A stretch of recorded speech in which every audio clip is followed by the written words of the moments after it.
पण जसं तुम्ही बोललात, की बाबा चारही वेदांचं अध्ययन चतुर्वेदी म्हणून जे लोक आधी करायचे, तसं आत्ता चार वेदांचं एक असा कोणता माणूस करू शकत नाही का? तर नक्की ह्या वेदांचं मूळ काय आहे? हे वेद आले कुठनं? नक्की काय आचरण असावं गुरुजींचं, की जेणेकरून एखाद्या यजमानाने गुरुजींना आपल्याकडे बोलवतात, तेव्हा नक्की आपल्या विप्र मंडळींचं किंवा ब्राह्मण लोकांचं काय आचरण असायला हवं? पण आजकालच्या ह्याच्यामध्ये भरपूर लोकांच्या किंवा भरपूर पौरोहित्य असे आहेत, की आज मला 4 वास्तुशांती आहेत. मग पटकन जायचं, त्या यजमानाकडे उरकायचं आणि मग पुढच्या पौरोहित्यासाठी निघून जायचं. त्याच्यामध्ये जर कुठे आपण शॉर्टकट मारला किंवा जर एखादी पूजा जर जे आपल्याला नियम घालून दिलेत, त्या नियमाने जर झाली नाही, तर त्याचं पाप काही यजमानालाही लागतं किंवा गुरुजींनाही लागतं का?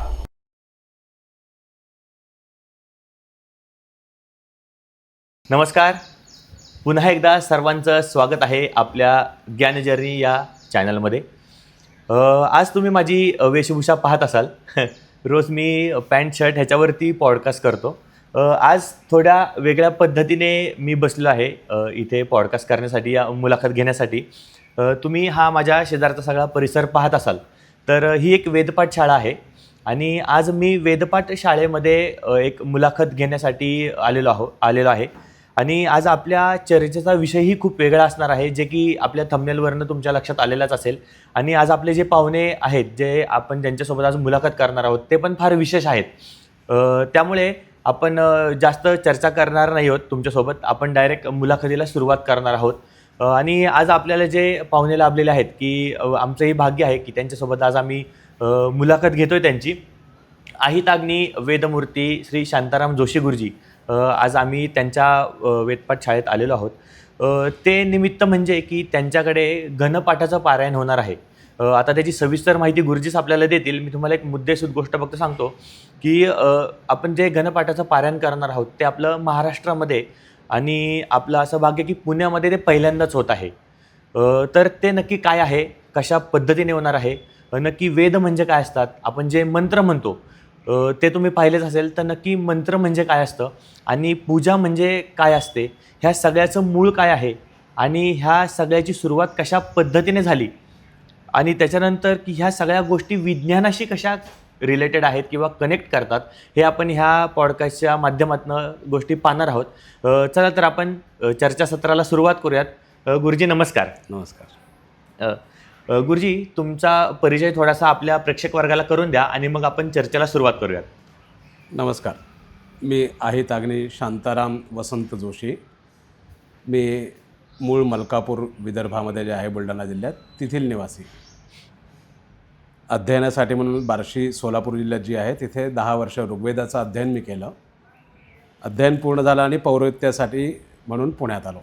तत्पूर्वी मी काही वर्ष केरळमध्ये त्रिवेंद्रमला अध्यापक होतो, काही वर्ष पंढरपूरला होतो आणि नंतर पौरोहित्यासाठी पुण्यात आलो.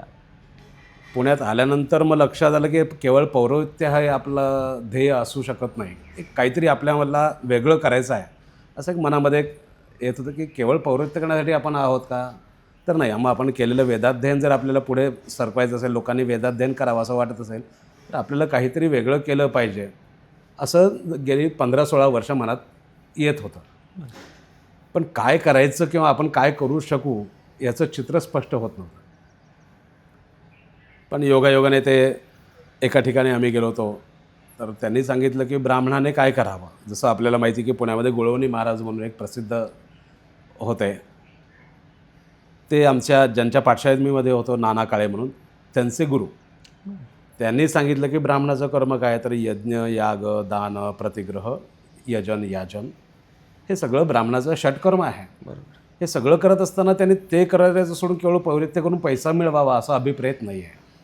मग त्याने काय करावं, तर अध्यापन करावं. अध्यापन तर करतच होतो, अनेक विद्यार्थी तयार झाले होते, परंतु खंड पडला होता पौरोहित्याच्या निमित्ताने. ते पुढे परत चालू राहावं असं मनामध्ये सारखं येत होतं. त्यावेळी एक दृष्टांत आठवला. म्हणजे गुळवणी महाराजांनी त्यांच्या शिष्याला म्हणजे नानांना सांगितलं होतं की हे ब्राह्मणाचं कर्म नाही. मग ते म्हणाले काय करू, तर वेदाध्ययन करवा, हे ब्राह्मणाचं कर्म. हे ऐकलं होतं की त्यांनी नंतर म्हणजे मृत्यूनंतर हे सगळा दृष्टांत त्यांना नानांना दिला होता गुळवणी महाराजांनी. असं स्फुरलं की मग हे आपण का नाही करू. आणि मग त्यांच्याकडे गेलो होतो, ज्यांना दृष्टांत झाला होता नानांना, त्यांच्याकडे आम्ही गेलो होतो. त्यांनी अग्नीची जी जननी, ज्याला अरणी असं आपण म्हणतो, अरणी म्हणजे ज्याच्यातून अग्नी प्रज्वलित उत्पन्न होतो. बरं. ती अरणी असंच अग्निहोत्र त्यांचं आहे. अग्निहोत्र झाल्यानंतर माझ्या पत्नीच्या हातामध्ये त्यांनी ती अरणी दिली आणि तिला म्हणाले की तुम्ही हे व्रत स्वीकारा, अग्निहोत्र, आणि वेद वाढवण्याचं व्रत, वेदांचा प्रचार करण्याचं व्रत स्वीकारा, तुम्हाला काही कमी पडणार नाही, तुमचं कल्याण होईल. असं म्हणून त्यांनी ती अरणी पत्नीच्या हातात दिली. आणि हिला काहीही त्यातलं कळत नव्हतं की, कारण ही एका विशिष्ट कंपनीमध्ये नोकरी करणारी, अशी तिचे पूर्वीचं वेगळं होतं चरित्र. मग तिला प्रश्न पडला की यांनी नेमकं केलं आहे काय, माझ्या हातात अरणी दिली आहे, अरणी म्हणजे काय तर साधं लाकूड आहे, आणि तुम्ही हे व्रत स्वीकारा, म्हणजे नेमकं काय करायचं आहे, इथून सगळी तयारी. मग त्यानंतर मी तिला अनेक अग्निहोत्र्यांच्या घरी घेऊन गेलो, अनेक पाठशाळांमधनं घेऊन गेलो, आणि मग ते चित्र तिच्या डोळ्यासमोर स्पष्ट होत गेलं की हे करायचं असं त्यांना सुचवायचं होतं. आणि मग त्या दृष्टीने हे आम्ही प्रयत्न करायला चालू केले. सुदैवाने श्यामसुंदर घनपाटी जे आहेत, ते आपल्या पाठशाळेचे अध्यापक आहेत, त्यांची भेट झाली आणि त्यांना कोणाची तरी एक सहकार्याची एक अशी गरज होती, आवश्यकता होती. कारण ते स्वतः धडपडत होते की कृष्ण यजुर्वेदाची पाठशाळा महाराष्ट्रात असावी. ते स्वतः उत्तम घनपाटी आहेत. एकोहम बहुस्याम ही आपली संस्कृती, की मी एकटा असून चालणार नाही, माझ्यासारखे अनेक असावेत, हा उद्देश. म्हणून मग ते धडपडत होते की ही पाठशाळा मला चालवायची आहे, मला कोणीतरी सहकारी लाभावा.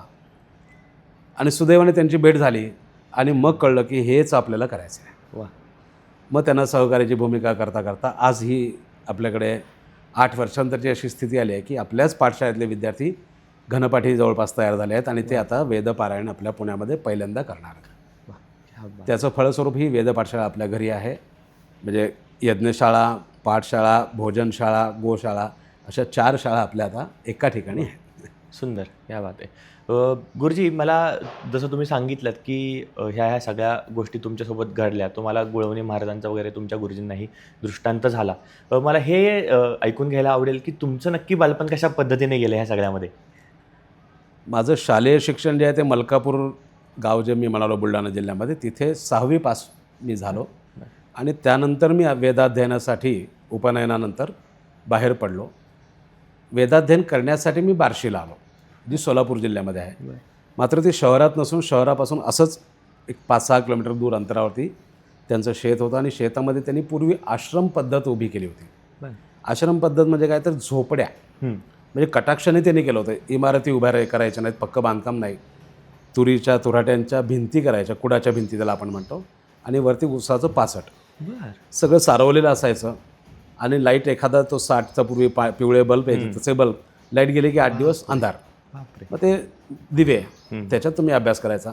मुद्दाम कटाक्षाने तसं वातावरण निर्माण केलं होतं की तुम्हाला पूर्वीचाच हे झालं पाहिजे, फील आला पाहिजे की तुम्ही आश्रमात आहात, तुम्ही वेद पाठशाळेत आहात. मग ते झोपड्यांमधनं आम्ही राहायचं, आणि बाहेरच्या बाजूला अंगण असं सारवलेलं असायचं. संध्याकाळचं जेवण त्या अंगणामध्ये, झोपायला अंगणामध्ये, पलंग, गाद्या किंवा अशा गिरद्या, फॅन, अशी काही सुविधा त्यावेळी पाठशाळांमधनं नव्हत्या. ते सगळं करत असताना मग तुम्हाला शेतीची जोड असायला पाहिजे. मग शेतीची कामं करायला लावायची. आमच्याकडे एक छान मोठी गोशाळा होती. गाईसुद्धा आम्हाला सांभाळायला सांगायचे की हे सगळी कष्ट करायचे आहेत. अनेक प्रकारच्या मोलांनी तुम्ही वेदाध्ययन करावं असं सांगितलं आहे. गुरु शुश्रूषया विद्या, तुम्ही गुरूंची सेवा करून विद्या मिळवा. पुष्कलेन धनेन वहा, काहीतरी देऊन, धन द्या, भूमी द्या, आणि तुम्ही विद्या मिळवा. पुष्कलेन धनेन वहा, अथवा विद्येया विद्या, किंवा तुम्ही विद्या द्या आणि विद्या घ्या. त्या वयात किंवा त्या प्रसंगामध्ये हे शक्य नाही, विद्या द्या आणि विद्या घ्या, लहान आहेत. बरोबर. पुष्कळ म्हणजे धन स्वतः मिळून त्यांना देणं शक्य नाही. मग काय, गुरु शुश्रूषया विद्या, ते सांगतील पडतील ती कामं करायची गुरुकुलातील, ती कामं करता करता अध्ययन करायचं, ही संकल्पना. त्यामुळे ते जे अध्ययन तशा पद्धतीने झालेलं असतं ते खूप तेजस्वी असतं, आणि त्याला एक ती सेवेची जोड मिळते की मी हे कष्टाने मिळवलं आहे, आणि त्यामुळे ते विस्मरण होणं वगैरे शक्यच नाही. आणि कायम कृतज्ञता त्या स्थळाविषयी आपल्या मनामध्ये राहते. हाच गुरुकुलाचा गाभा आहे की आपली कायम स्मृती, आपली केव्हा कायम कृतज्ञता त्या स्थानाविषयी राहते असावी. नक्कीच. असं तिथे माझं ऋग्वेदाचं अध्ययन झालं. नंतर मी केरळमध्ये त्रिवेंद्रमला म्हणालो तसं 5 वर्ष अध्यापक होतो. 5 वर्ष मी पंढरपूरलाही ऋग्वेदाचं अध्यापन केलं, आणि त्या दोन्ही ठिकाणी माझे विद्यार्थी सध्या अध्यापक आहेत, आणि ते वेदव्रत पुढे चालवत आहेत. क्या बात आहे, खूप सुंदर, खूप सुंदर. गुरुजी, जसं की आता तुम्ही मला सांगितलं की बाबा तुम्ही अध्ययन घेतलं, पण ते एक आश्रमसारखा तिथे फील केला होता किंवा तशा पद्धतीने त्यांनी ते केलेलं की तुम्हाला त्या गोष्टी लक्षात याव्या. नक्की तुम्हाला तिथे काय नियमावली होती किंवा कशा पद्धतीने तुमचं एक दैनंदिन असायचा रोजचा दिनक्रम? मुळात वेद पाठशाळेमध्ये आलात की पहिला नियम हा तुम्हाला पहाटे 4ला उठायचा आहे, ब्राह्ममुहूर्तावरती उठायचं आहे. साधारण 3 नंतर ब्राह्ममुहूर्त चालू होतो. त्या ब्राह्ममुहूर्तावरती तुम्हाला उठायचंच आहे. ऊन, थंडी, वारा, पाऊस काहीही तिथे चालणार नाही आहे, तुम्हाला उठायचं आहे. ब्राह्ममुहूर्तावरती उठून स्नान संध्या करून वेदाध्ययन आरंभ आहे. सूर्योदयाला संध्या आणि सूर्यनमस्कार करायचा आहे. सूर्यनमस्कार झाले की 8:30ला न्याहारी झाली की 12:30पर्यंत परत अध्ययन आहे. गुरुजी तुम्हाला संथा देतील आणि तुम्ही त्या संथा म्हणायच्या आहेत. अध्ययन 12:30 वाजता वैश्वदेव, त्रिसुपर्ण पठण आणि भोजन, माध्यान्ह भोजन, हे सगळं संपूर्ण एक 2 वाजेपर्यंत विश्रांती. 2 वाजता परत वेदाध्ययन आरंभ, संध्याकाळी 5:30पर्यंत. 5:30 वाजता एक तासभर खेळण्यासाठी मोकळी. 6:30ला संध्या, 7 ते 8:30 परत वेदाध्ययन किंवा आवृत्ती, ज्याला आपण आता रिव्हिजन असं म्हणतो, आवृत्ती करायची. 9ला भोजन, 10ला शयन. याप्रमाणे दिनक्रम हा 10 वर्षांचा. याचप्रमाणे वर्षातनं 15 दिवस सुट्टी मिळणार. असं ज्यावेळी आपण व्यस्त असलेलं दिनक्रम ज्यावेळी आपण पाळू 10 वर्ष, तेव्हा एका वेदाचं अध्ययन व्यवस्थित पूर्ण होतं. बापरे, म्हणजे 10 वर्षानंतर? 10 वर्षानंतर एका वेदाचं अध्ययन पूर्ण होतं. बापरे. माझा पुढचा प्रश्न तुम्हाला हाच होता की तुम्ही जसं बोलले की 10 वर्षानंतर एका वेदाचं अध्ययन पार होतं. असे किती वेद आहेत नक्की? एकूण वेद 4 वेदांचं अध्ययन केलेले चतुर्वेदी काही पिढ्यांच्या पूर्वीपर्यंत होते. म्हणजे ज्यांनी विवाहाच्या पूर्वी 2 वेदांचं अध्ययन केलं आहे आणि 2 वेदांचं अध्ययन विवाहानंतरही त्यांनी ते व्रत स्वीकारून ते वेदाध्ययन केलेलं. असे चतुर्वेदी पण आडनावाचे लोक, आपण आता चतुर्वेदी आडनाव ऐकतो, त्रिवेदी आडनाव ऐकतो, बरोबर, त्यांच्या पिढ्यांमध्ये चतुर्वेदाचं, त्रिवेदांचं अध्ययन केलेले लोक होते. आता द्विवेदांपर्यंत अध्ययन केलेले, 2 वेदांपर्यंत अध्ययन केलेले लोक आताही अस्तित्वात आहेत. असं होऊ शकतं. वा. आता हे 4 वेद म्हणजे नक्की कोणते कोणते? 4 वेदांमध्ये आद्यवेद जो म्हणजे पहिला वेद आहे तो ऋग्वेद, ज्याची मंत्रसंख्या आहे 10,552. ऋग्वेदाचे उपग्रंथ आहेत ऐतरेय, ब्राह्मण, आरण्यक आणि दशग्रंथ. त्याच्यानंतर दुसरा वेद आहे तो यजुर्वेद. यजुर्वेदाचे 3 भाग, एक शुक्ल यजुर्वेद आहे, एक कृष्ण यजुर्वेद आहे, एक कण्व शाखा आहे. महाराष्ट्रामध्ये शुक्ल यजुर्वेद खूप प्रचूर प्रमाणात आहे. आता आपण मध्ये एक रेखेंचं पारायण ऐकलं होतं, ते शुक्ल यजुर्वेदाच्याच दंडक्रमाचं पारायण त्यांनी केलं होतं. तिसरी शाखा म्हणालो आपण कण्व शाखा, तीही महाराष्ट्रात भरपूर आहे. मात्र दुसरी शाखा जी म्हणालो कृष्ण यजुर्वेद, ही महाराष्ट्रात खूप क्षीण आहे. आपल्यापासून खाली कर्नाटक, आंध्र, उत्तर केरळ किंवा तामिळनाडू या 4ही दक्षिणेतल्या राज्यामध्ये मात्र कृष्ण यजुर्वेद प्रचूर प्रमाणात आहे. तो आपल्यापर्यंत काही प्रमाणात आहे, आपल्यापासून उत्तरेमध्ये नाहीच, नगण्य आहे. मग विचार असा आला की जे आपल्याकडे भरपूर प्रचूर प्रमाणात आहे ऋग्वेदाच्या पाठशाळा, शुक्ल यजुर्वेदाच्या पाठशाळा, मात्र यजुर्वेद आपल्याकडे कृष्ण यजुर्वेद नाही आहे. मग कृष्ण यजुर्वेदासाठीच आपण प्रयत्न करावेत की जे कमी आहे ते प्रचूर प्रमाणात होऊ देत. म्हणून मग ते आपला दुसरा वेद जो आहे तो कृष्ण यजुर्वेद, यजुर्वेदाची कृष्ण यजुर्वेद शाखा आपल्या पाठशाळेमध्ये. तिसरा वेद आहे सामवेद. सामवेदाच्या 3 शाखा, राणायणी, कौथुमी आणि जैमिनी, 3ही शाखा महाराष्ट्रामध्ये काही प्रमाणात उत्तम आहेत, चालू आहेत. अध्ययन केलेले लोक, वैदिक लोक महाराष्ट्रात भरपूर आहेत किंवा महाराष्ट्रापासून उत्तरेमध्ये बरेच आहेत. चौथी शाखा आहे अथर्ववेद. अथर्ववेदाच्या 2 शाखा आहेत, दोन्ही शाखा सध्या अस्तित्वात आहेत. आणि ओडिसाच्या काही भागामध्ये सुवर्णरेखा नावाची नदी आहे, तिथे अथर्ववेदाची दुसरी शाखा आहे. आपल्या महाराष्ट्रामध्ये शौनक शाखा आहे. असे 4ही वेदांचे उत्तम वैदिक अध्ययन केलेले महाराष्ट्रामध्ये आहेत. पण जसं तुम्ही बोललात की बाबा 4ही वेदांचं अध्ययन चतुर्वेदी म्हणून जे लोक आधी करायचे, तसं आत्ता 4 वेदांचं एक असा कोणता माणूस करू शकत नाही का? करू शकतो, पण खूप दृढनिश्चयी असायला पाहिजे. कारण हे विद्याव्रत आहे. विद्याव्रत स्वीकारल्यानंतर त्या विद्येला अनुषंगून जे नियम आहेत त्या नियमाने तुम्हाला बांधून घ्यावं लागतं.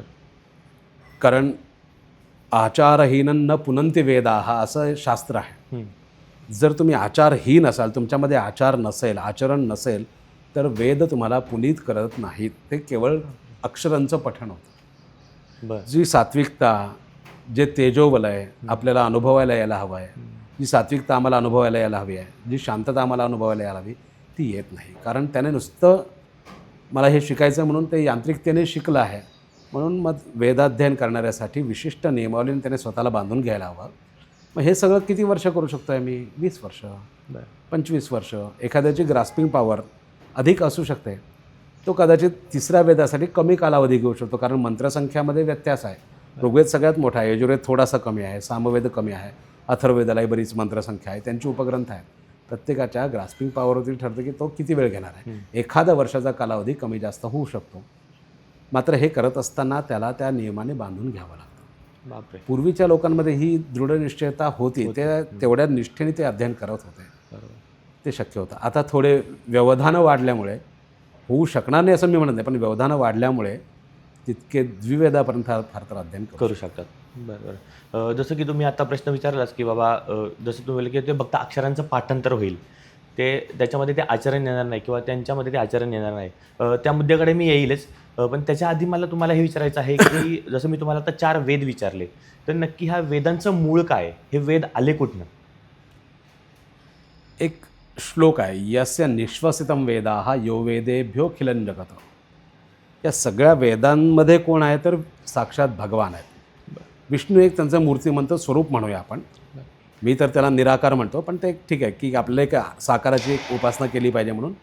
जो विष्णू आहे, सर्वम विष्णुमय जगत असं एक दुसरं वाक्य आहे. बरोबर. हे साक्षात जे वेदस्वरूपी जे मंत्रस्वरूपी आहेत हे साक्षात भगवंत आहेत. मग त्यांनी काय केलं तर स्वतःच्या निश्वासामधून जगाच्या कल्याणासाठी ज्ञान प्रगट केलं आहे. कुणी? साक्षात भगवंत. मग ते कशा स्वरूपात प्रगट केलं आहे तर निश्वसितम वेदा हा भगवंतांनी जे निश्वास सोडले आहेत त्या निश्वासांमधून वेदांची उत्पत्ती झाली आहे. वेदांची म्हणजे ज्ञानाची उत्पत्ती झाली आहे. आणि मग ते वेद ग्रहण करून किंवा ते ज्ञान ग्रहण करून प्रजापिता ब्रह्माने या सगळ्या सृष्टीची रचना केली आहे. आणि त्याच रचनेचे आपण आता एक भाग आहोत. बरोबर. आणि मग त्याचं दुसरं वाक्य असं म्हणतं, यो वेदेभ्यो खिलं जगत. वेदांमध्ये काय आहे तर भगवंत आहेत. भगवंत म्हणजे कोण? जो विशिष्ट ज्ञान धारण करतो तो भगवंत. विज्ञान असं जे सगळं ज्ञान सांगितलं, विशिष्ट ज्ञान सांगितलेलं जे ग्रंथ आहे त्याचं नाव आहे वेद. वेद. वा, क्या बात आहे. गुरुजी, आता जसं वेदांचं तुम्ही सांगितलं आणि जसं मी तुम्हाला अक्षरांचं बोललो होतो, तर नक्की काय फरक पडतो की फक्त पाठ करणे किंवा तुम्ही जसं बोलले की ते आचरणात आणले, ह्या दोघांमध्ये नक्की काय साम्य आहे? ही एक प्रयोगशील अशी कृती आहे की जी प्रयोग करता येईल आपल्याला. 2 व्यक्ती एकसारखे घ्यावेत.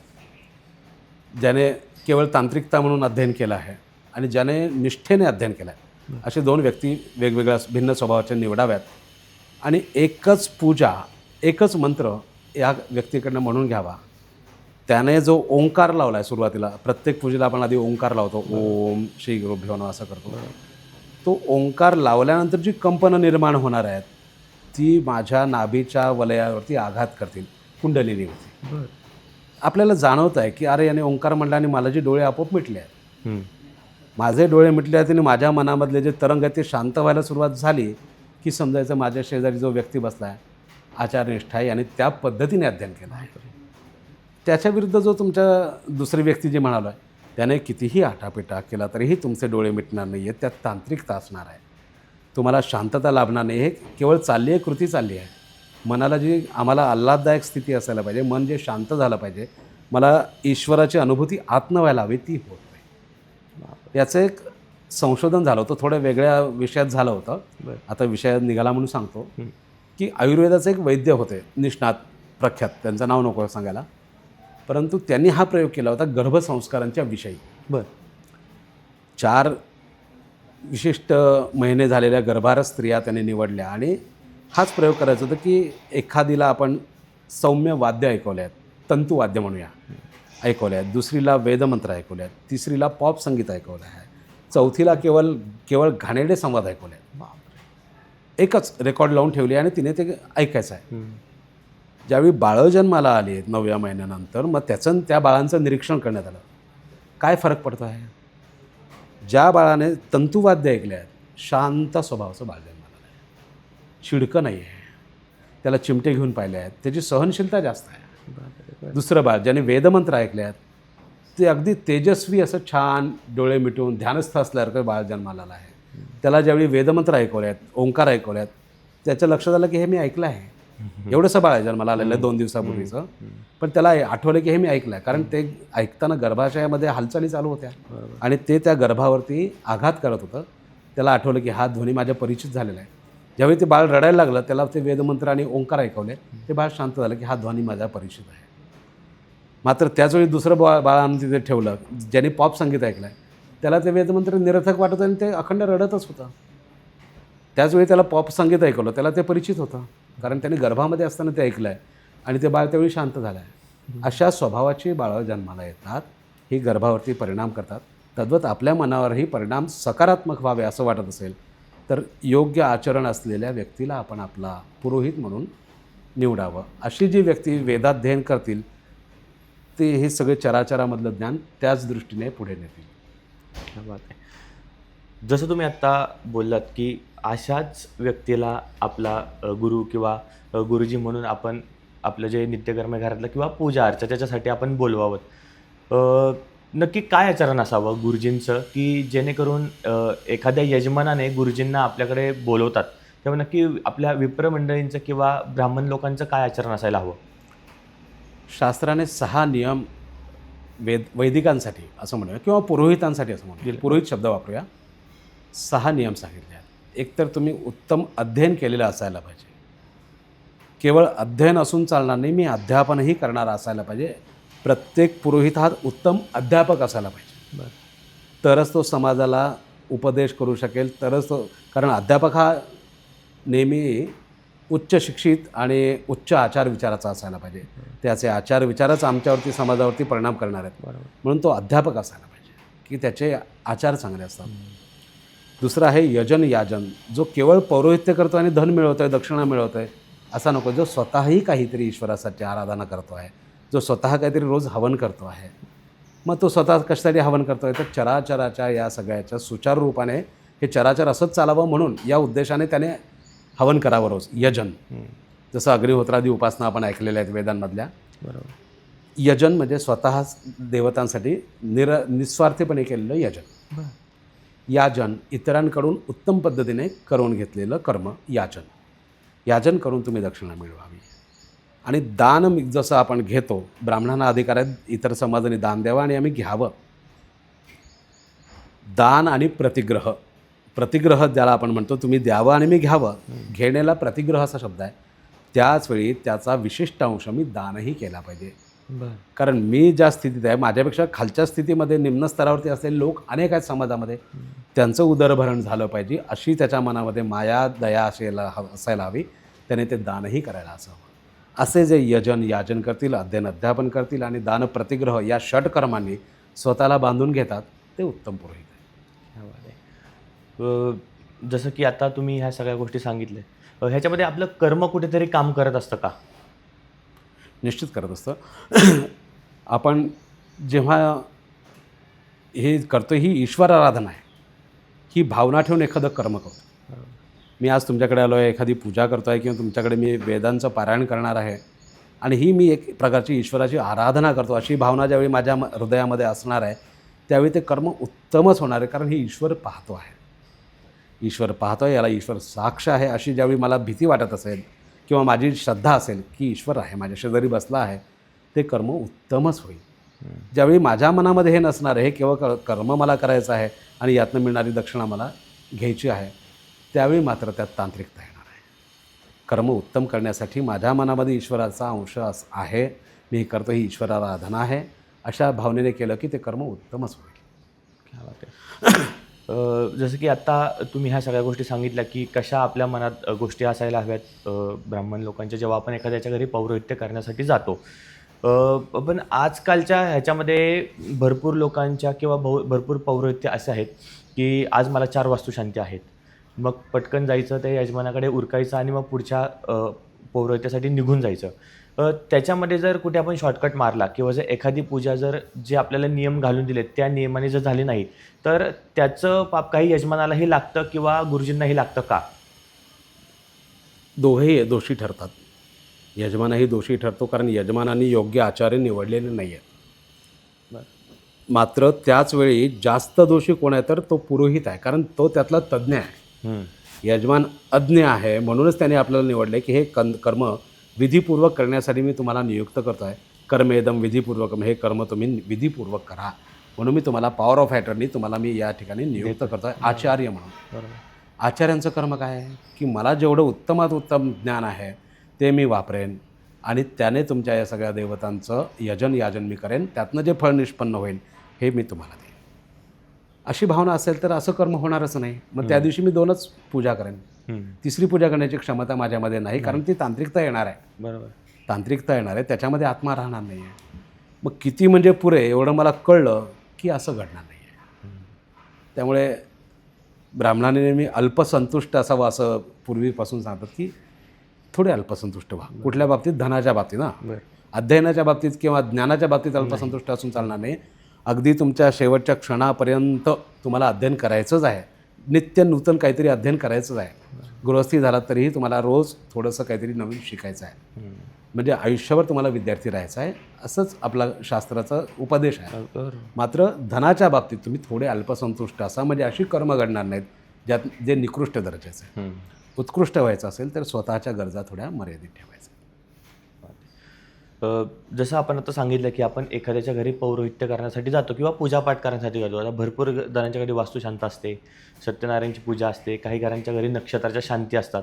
ह्या भरपूर गोष्टी आजकालच्या ह्याच्यामध्ये चाललेल्या आणि आधीपासून ह्या सगळ्या गोष्टी चालत आलेल्या आहेत. जसं की आत्ता आपण सांगितलं की बाबा काही लोकांच्या आपण इथे जातो की काही यजमान असतात किंवा काही लोक असतात जे तुम्ही जसं सांगितलं की योग्य पुरोहित निवडत नाहीत किंवा काही जण योग्य पुरोहित निवडतातही त्यांचा, पण त्यांना नक्की माहिती नसतं की बाबा आता आपल्याला फक्त पत्रिकेमध्ये आलेलं आहे, गुरुजींनी सांगितलेलं आहे म्हणून मला ही शांती करायची आहे. पण त्याच्यामागे नक्की अर्थ काय लपलेला आहे, त्याच्यामागे काय गोष्टी आहेत आणि ह्या गोष्टींचा माझ्या जीवनावरती, माझ्या घरावरती काय प्रभाव पडणार आहे, ह्या सगळ्या गोष्टी भरपूर लोकांना माहिती नसतात. तर त्याच संदर्भात मला असा प्रश्न विचारायचा होता की आपण जे पौरोहित्य लोकांच्या घरी जाऊन करतो, वास्तुशांती केली किंवा एखादी शांत केली किंवा अग्निहोत्र केलं आणि जे आपण मंत्र म्हणतो त्या मंत्रा उच्चारांचा काही प्रभाव त्यांच्या घरावरती किंवा त्या लोकांवरती पडतो का? निश्चित पडतो. जसं एखादा रिकामा माठ आहे आणि त्याच्यामध्ये आपण पाणी ओततो आणि त्या पाण्याने तो माठ भरतो. याचा अर्थ दोन्ही पात्रांमध्ये आहे. हे खालचं पात्र रिक्त आहे, पण वरनं पाणी ओतलं की ते पात्र भरतं. बरोबर. तसंच ज्ञानाचं स्वरूप काय आहे, तर हे असं त्याच्यामध्ये ओतणे, माझ्याकडे जे ज्ञान आहे हे त्याच्यामध्ये ओतणे, याचंच नाव पौरोहित्य आहे. जे योग्य आहे त्याचं मार्गदर्शन मी त्या समाजाला केलं पाहिजे आणि त्यातून जे उत्तम मंत्रलहरी तयार होतात त्या मंत्रलहरी समाजावरती आणि आजूबाजूच्या परिसरावरती या निश्चित परिणाम करतात. जसं आपण एखाद्या सिनेमाला गेलो, थिएटरमध्ये गेलो की तिथलं वातावरण वेगळं असतं. कारण तिथे सगळे आताचे संवाद, आताची गाणी ही सगळी कायम ते ध्वनिलहरी तिथे फिरत असतात आणि आपण गेलो की एका वेगळ्या वातावरणात जातो. तिथून उठलो आणि एखाद्या मठात गेलो आहे किंवा तिथून उठलो एखाद्या देवालयात गेलो आहे, एखाद्या वेदपाठशाळेत गेलो आहे, एखादं यज्ञ चाललेल्या ठिकाणी गेलो आहे, तर तिथे गेलं की आपलं मन प्रसन्न होतं. का होतं? तर त्या वेदमंत्रांच्या लहरी, त्या मूर्तीच्या पूजेमधनं जे तेजस्वी लहरी निर्माण होतात त्या माझ्याभोवती कार्य करायला लागतात आणि माझं मन आल्हाददायक होतं. त्याच लहरी माझ्याही घरामध्ये हे सगळं वातावरण उत्तम करण्यासाठी परिणामकारक ठरतात. म्हणून मग त्या मंत्रांचा उपयोग आपल्याकडे निश्चित त्या व्यक्तीवरती आणि त्या वास्तूमध्ये होतो. जसं तुम्ही आता सांगितलं की आपल्या वास्तूमध्ये ह्या मंत्रांचा उपयोग होतो, तसं मंत्र जे असतात तर त्याला काही निगेटिव्ह किंवा निगेटिव्ह पॉझिटिव्ह अशी काही एनर्जी असते किंवा व्हायब्रेशन्स वगैरे असे काही असतात का? प्रत्येक मंत्राला, याला अक्षरब्रह्म असं म्हणतो आपण. काय तर अक्षरांची जुळवणी म्हणजे मंत्र आहेत. जुळवणी म्हणजे एका विशिष्ट लयीमध्ये, विशिष्ट छंदामध्ये ते बांधलेले आहेत. मग हे सगळं काय आहे, तर मुळात या मंत्रांची निर्मिती कशी झाली इथून सुरुवात होईल.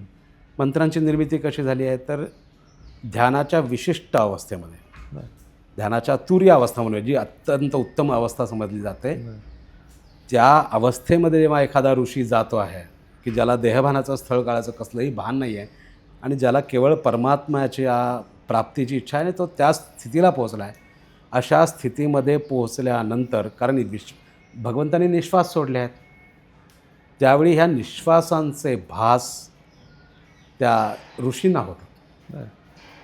एखादा विशिष्ट मंत्र, जसं गायत्री मंत्राचा एक आपण विचार करूया, तर गायत्री मंत्र कोणाला दिसला आहे? विश्वामित्र ऋषींना दिसला आहे. दिसला म्हणजे दृग्गोचर झाला आहे. मग तो त्यांना दृग्गोचर झाल्यामुळे त्या मंत्राचे द्रष्टे कोण आहेत? तर विश्वामित्र ऋषी आहेत. म्हणून आपण म्हणतो गायत्र्या विश्वामित्र सविता गायत्री, कृतज्ञता आहे. गायत्री मंत्राचा द्रष्टा कोण आहे? विश्वामित्र आहे. तो आपण कृतज्ञता का व्यक्त करायची? त्याने हजारो वर्ष तपश्चर्या केली आहे. तो त्या अवस्थेला पोहोचला आहे आणि त्या अवस्थेमध्ये पोहोचल्यानंतर भगवंतांनी गायत्री मंत्राचा लहरी, ध्वनी लहरी त्याच्यापर्यंत पोहोचवल्या. त्या ध्वनी लहरी त्यांनी स्वीकारल्या, कॅच केल्या आणि ते परत देहामध्ये परत आले. कारण ही विदेही अवस्था आहे. विदेही अवस्थेमध्ये गेलात तरच याचं तुम्हाला दर्शन होत आहे किंवा त्याचा अनुभव होत आहे. देहातीत झाल्यानंतर हा अनुभव होतो. देहामध्ये आल्यानंतर त्यांनी आपल्या शिष्यांना या मंत्राचं ज्ञान दिलं आणि मग हे मंत्रांची निर्मिती झाल्यानंतर हे मंत्र आपण समाजासाठी वापरायचे आहेत. ज्या मंत्रांची निर्मिती इतक्या उत्तम अवस्थेमध्ये झालेल्या आहेत ते मंत्र निष्क्रिय झाले आहेत असं होऊ शकत नाही. हे मंत्र धारण कुठे केले आहेत? आपण आपल्या देहामध्ये.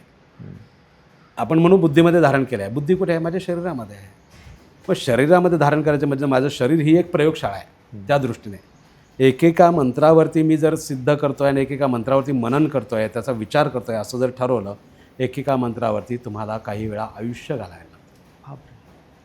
आणि इतकं उत्तम झालेलं, सिद्ध झालेलं ज्ञान हे निष्क्रिय असू शकत नाही. ते समाजाला नेहमी उत्तम मार्गदर्शक असंच असणार आहे. आपण म्हणतो की इतक्या आम्ही पूजा केल्या, इतक्या आम्ही सगळ्या उपासना केल्या, मात्र एकही फलद्रूप झाली नाही.